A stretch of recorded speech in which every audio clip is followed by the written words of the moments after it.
waffle as much this time. So we've just watched season 1, episode 8. We're chuckling. Cathy, you might have to jiggle this one a little bit because now I haven't put it back in the same. We're chuckling because I hit record, but I didn't. So we've already done this one. We got a certain way in and suddenly realised we weren't recording. So we're going to try and be really natural.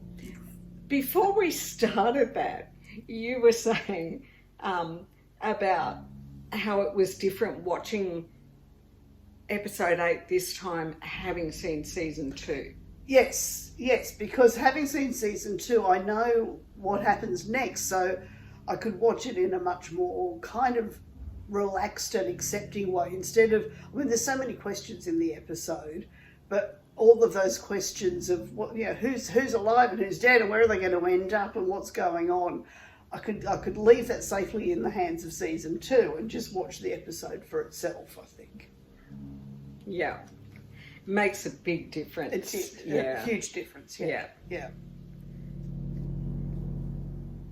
It was the first time round for all of us, we didn't even know whether Moraine was stilled or shielded. You know, and so you don't feel quite so apprehensive because we kind of know. Yes. Yeah, what's happening there with her and with that. But it was really interesting watching how that beginning of the new relationship with Lan, we could really see that in the way he was like, you know, what's happened. Yeah, he didn't know anything. And my question is, as I can't remember whether she knows whether she's been stilled or shielded. I can't remember. I know it's revealed in season 2. I remember that happening, but I can't remember what Moraine knew or didn't know. But I did notice this time that when Lan asked her what had happened, she gave a very Koala Sedai kind of answer that didn't really, that skirted around fact and fiction.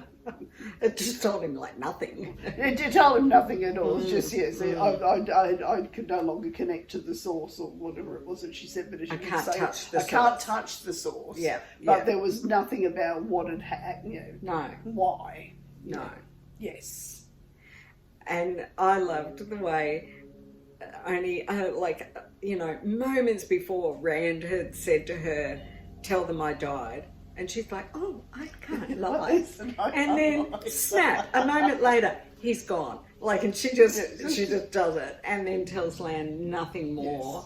Yes. Like I say, it was really, the first time round, like that just happened and you're a bit shocked. But this time it was really well set up as to where we then see their relationship. You know, 6 months later, it's like, it hasn't gotten any further ahead.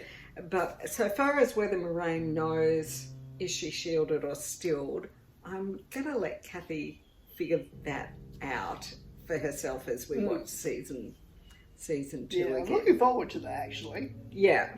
It's so tempting to answer things, but it would not be as much fun as letting it unfold.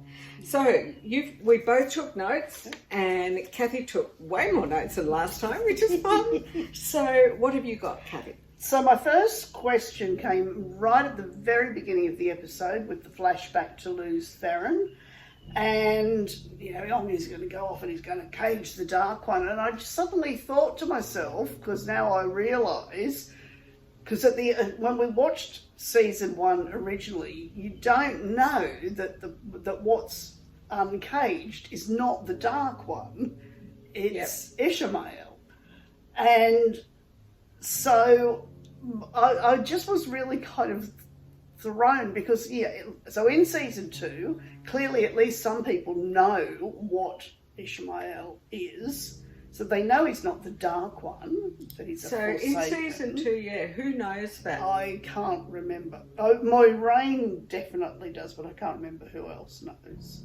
But So I should be looking out for that as well. Oh yes, we've got But that's some fun. what was kind of bugging me was that this whole world is built on the story of the caging of the Dark One and let's not release the Dark One. And actually, the Dark One wasn't caged in the first place, and so like their foundation story falls to bits, which I just wonder what's going to happen next with that, because it's losed in memory fades to legend, legend fades to myth, and even myth is long forgotten. Yes. Yeah, definitely misinformation. So if they didn't cage the Dark One, where's the Dark One? I don't know. Is there a Dark One? Well,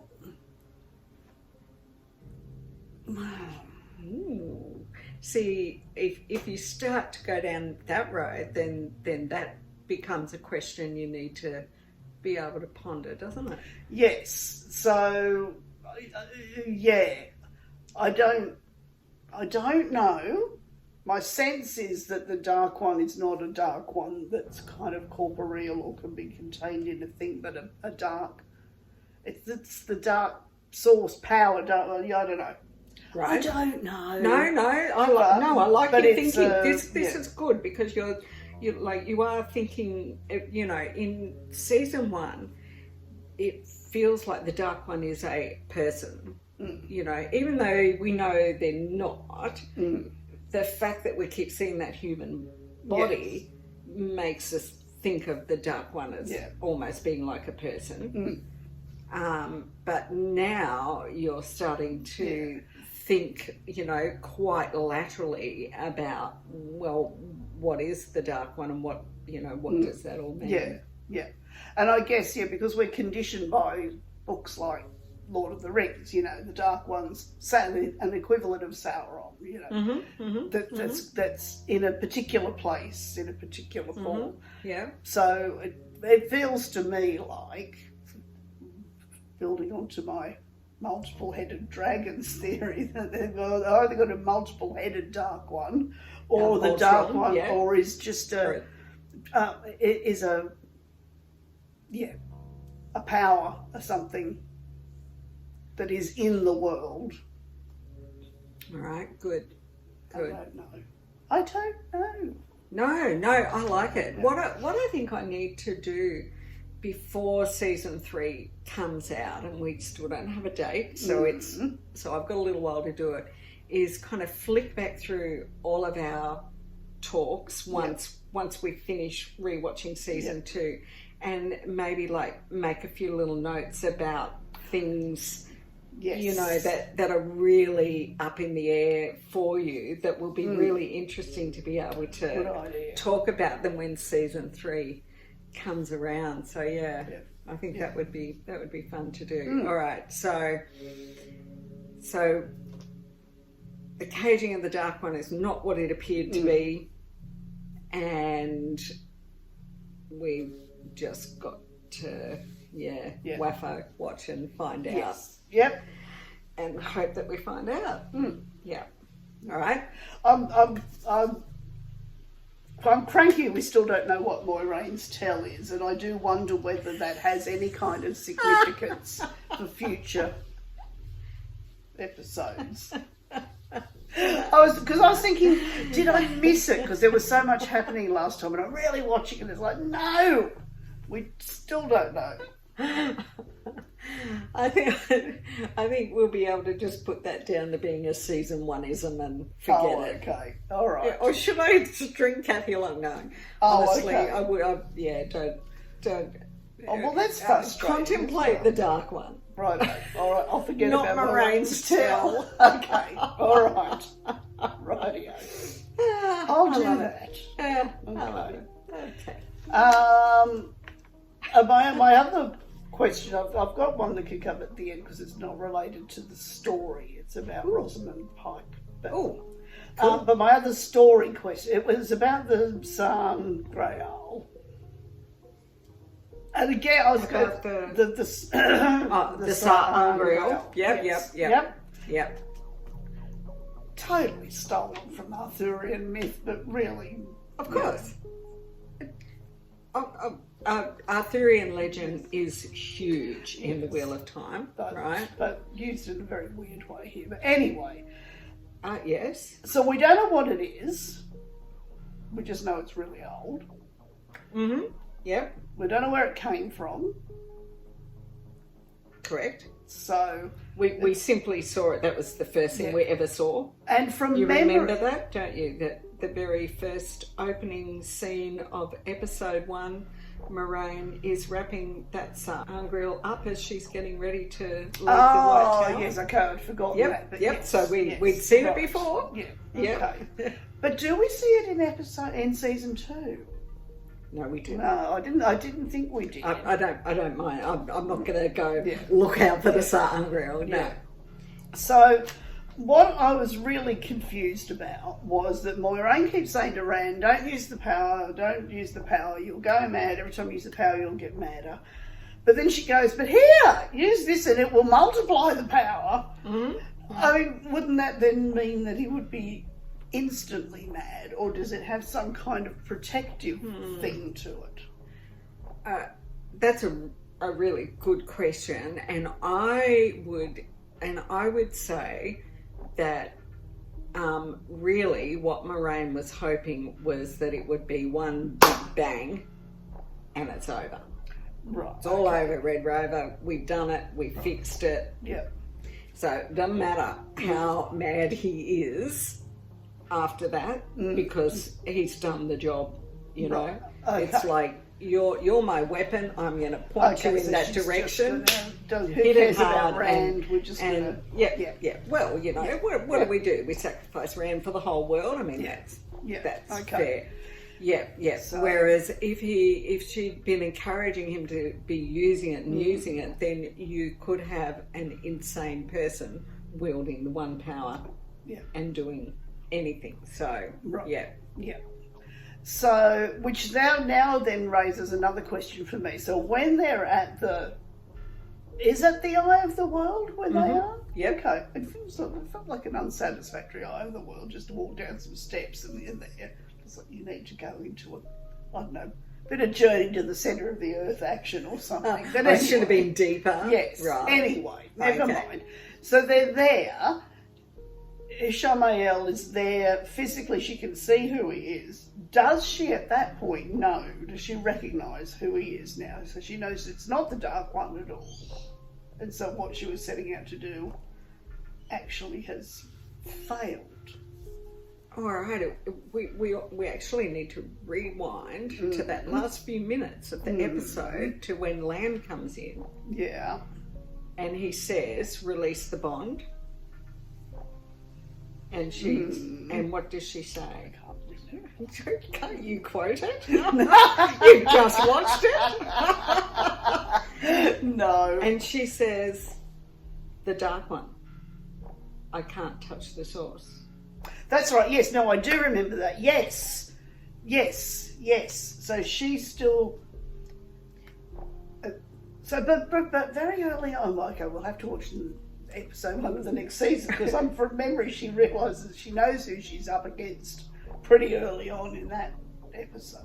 Right. All right. So I'm starting to remember what you're talking about in the next episode too. So that will be a really good time to talk about her moving from understanding that it's not the Dark One, but it's Ishamael. Yeah. So, cool. And so back to this Angriel. Good, because I had just... Right. My notes are really different to Cathy's. My notes are sometimes one word, just to prompt me, that's what I want to talk about. So, is this something that is really super significant throughout all of the books? Is it that's Angriel? Yeah. Not necessarily that's Angriel. Okay. All right, so there's... But I was going to ask you if you remember, and I'm asking this because I'm not sure how clear they've made things. So it's another really interesting thing for me doing this with you, is that I often am not sure how clearly they've explained something, because I understand it. Yep. and you know, so I might go, oh yeah, that was a blah, and not think much more, and you can be like, I don't even remember that being said, you know, because it might not be clear enough. So she talked about that Sa'angreal. Did we hear about anything else by name that had Angreal in it? Because, and I'm really asking this because I know something else we saw, but I don't know if they were explicit. Not that I recall, and the only reason that I'm fairly confident I would remember is because from the very first moment, the very first time I watched that episode, I connected it with Sa'angreal from the Arthurian legend. So it's something I'm familiar with, so I would have remembered it. Whereas sometimes some of the names and words are kind of go past. Correct. So I don't think so. So you know that magic doorway that Swan and Moraine share to get into the Love Shack? That was a Turangreal. And the Oath Rod is a Turangreal. But that's what I was saying. They haven't necessarily explicitly I'm pretty said sure those terms. I don't remember those, because I remember us having a whole conversation about the Oath Rod. And I don't remember that term being used. So that's a TER apostrophe Angreal. Okay. And the Sa'angreal was a SA apostrophe Angreal. Okay. And then there are also Angreal. Okay. Yeah. Right. And it's not a spoiler, like, to mention that, because just knowing there's these other objects now that you know about the little man Sa'angreal. Yeah. And they will be important. Right. But not necessarily that particular one. Yeah. Okay. Yeah. So what else did you have? Cool. And that's why I wrote down Angreal, because I was going to ask you about those things. So that's all of your... Apart from my Rosamund Pike question. Cool. Yes. So I wrote here, poet, because I was just going to say to you, in the books, Lan is seen through the eyes of Rand. Because in book one, or particularly in book one, because in book one we're mostly in Rand's point of view. Okay, so in book one we knew he was the Dragon Reborn because we're in his point of view most of the time. And his view of Lan is really interesting because he sees him as being a very stone-faced, cold person. And Lan comes across that way to people that, are not in his circle, you know what I mean? He's the water. Yeah. But him and Nynaeve are moving into this relationship. But Rand's oblivious to that, right? Yeah. And so some people in the fandom didn't like how Lan was portrayed because they were like, Lan's, it's supposed to be like stone-faced, face carved to stone, and all this sort of thing. And it's like, but the man was a poet. Because those lines he said to Nynaeve are word for word out of the book. Oh, okay. And they were, and it's they really struck me this time. Really struck me. I can tell you the whole of the book fandom just fell to pieces that he said, those words. And that's what always gets me is like, you're forgetting that we were seeing what Rand was interpreting. Obviously, like Nynaeve's sneaking off and having these little trysts with Lan, and she's falling in love madly, and he can just quote poetry. He's a bit more than this stone-faced water that Rand is seeing. So that's something I love about the show is because we're often in a different point of view. In every scene that is something out of the books, we're not in the same point of view as in the books. Okay. Yep. And so we're actually kind of seeing things, from a... someone said something really good recently, and which is the books are like having Loyal tell you the story, and the show is like having Tom Merrill and the Gleeman tell you the story. Okay. You know, and you can just imagine Loyal going into every little detail of every 15 books on and on and on, and Tom going da-da-da-da-da-da. Yeah. All right. And I just wrote personal space when Ishmael, when they're in the blight, and Ishmael's talking to him and Rand about how he's like loose Theron Telamon, and he, you know, reaches out to touch his face, and I'm just, just like, because I'm such a personal space person, that, you know, no consent to just move in got me. So I've got a question for you. That's that same scene when they were in the blight and Rand falls asleep. Was it a dream? This is just a, you know, what do you think question. Well, what's true and what's factual? They're not always the same thing. Because Rand said something like it doesn't matter if it was a dream or not, because there was truth. Ishmael said that. When Rand said, it's a dream, and he's like...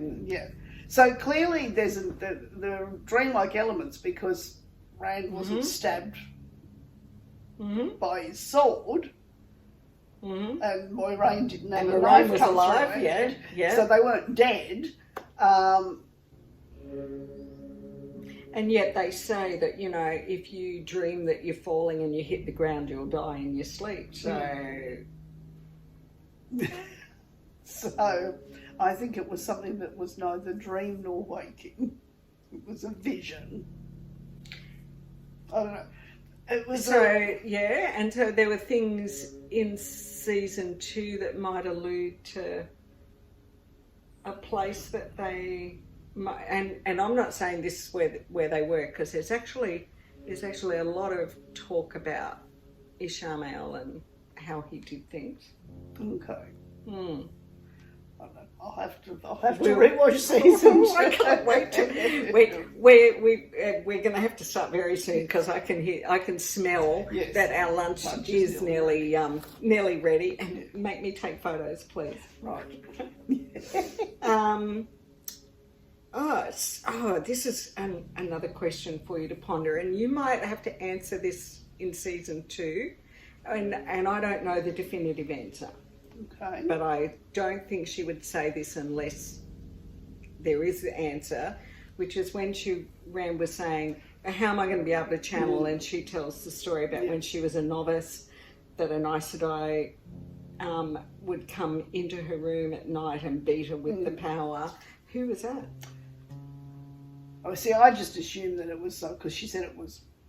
Now, hang on, was it that was 40 years ago? What was 40 years ago? No, it wasn't. Well, it was when she was a novice, so it was 20-something years ago. I don't know. It hadn't even occurred to me to wonder who it was. I just thought it would be someone who was long gone. But, I mean, Leandrin would do it with great pleasure, but I'm not sure she'd be allowed that close to novices, would she? Oh, mind you, she still is. I don't know. Leandrin's not great with novices, is she? And we don't know when she was responsible for the death of that novice. Yes. Right? So, we don't know if that was before or after Moraine's time. But that, to me, is the likely candidate, because you see what Leandrin does to Nynaeve. Yeah.